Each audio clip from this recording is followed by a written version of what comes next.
This is my rifle. There are many like it, but this one is mine. Without me, my rifle is useless. Without my rifle, I am useless.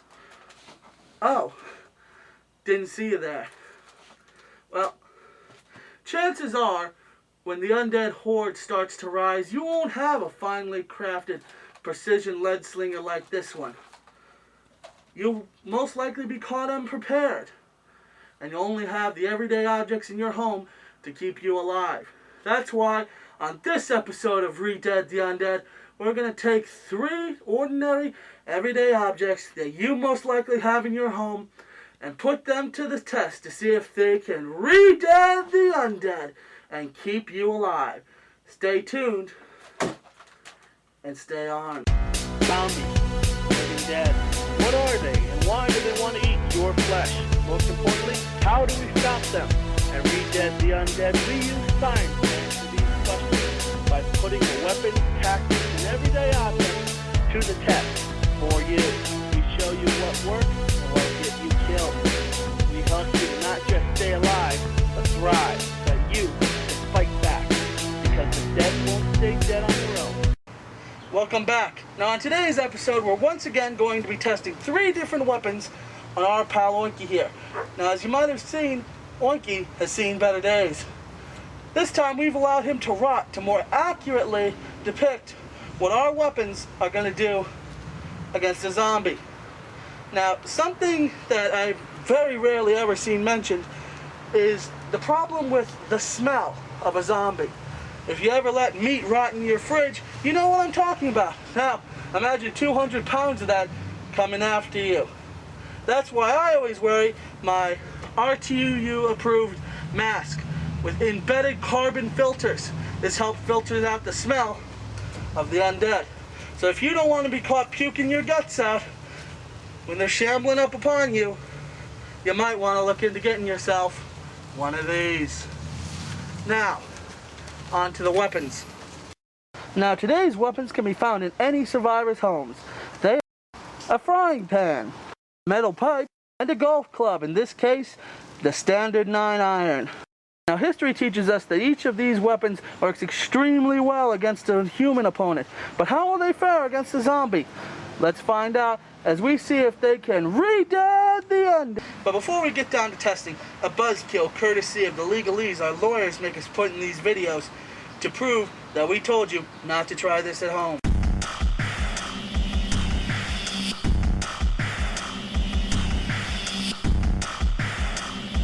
First up is that housewife special, the steel frying pan. Let's see if it's as comfortable cracking zombie skulls as it is at cracking eggs. And in 3, 2, 1.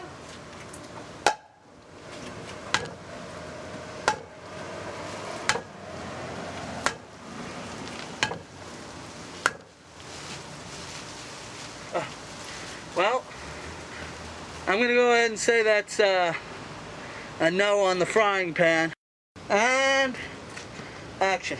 Well, as you can see, our zombie head did more damage to the frying pan than the frying pan did to the zombie.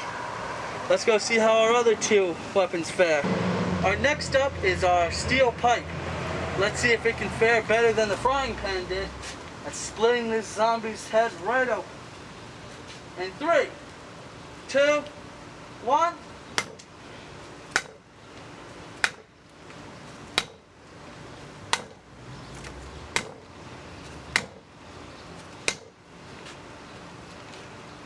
Well, so far, no damage to this pipe. Let's see how our zombie fared. Alright, you can see right there are several big indentations in the pig's head. The scorch marks are from the threading on the pipe. I'm going to go ahead and say that this is a kill. It's a kill with our steel pipe. Hey, it's 357 in the RTU labs with the steel pipe. And last but certainly not least, something every man should have in his closet, the famous 9-iron. Let's see if this bad boy can REDEAD the Undead. In 3, 2, 1.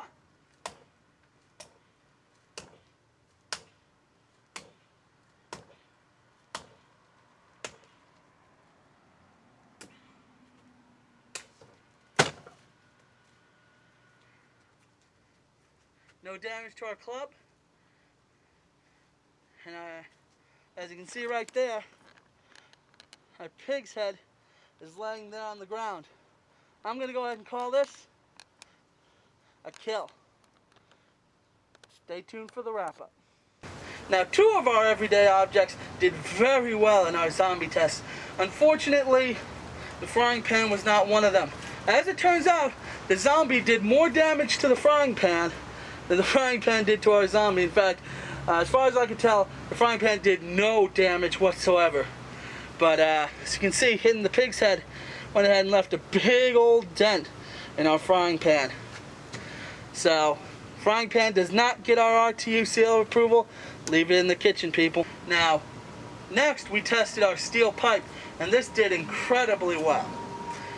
It managed to make some big indentations in that solid pig's head, and with no damage whatsoever to the pipe itself.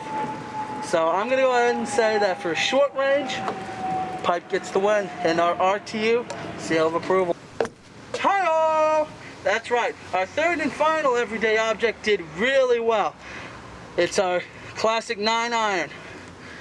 Not only did this baby do incredibly well in bashing up our zombie analog, it also gives you quite a bit of reach. Which means you stay out of those zombies' grip and you stay alive. We're going to go ahead and give our 9-iron golf club the RTU seal of approval and our favorite weapon of today's tests. Now please be sure, remember to stick around for future episodes, and don't forget to post, share, and like, and subscribe if you found this video fun, entertaining, or hopefully informative.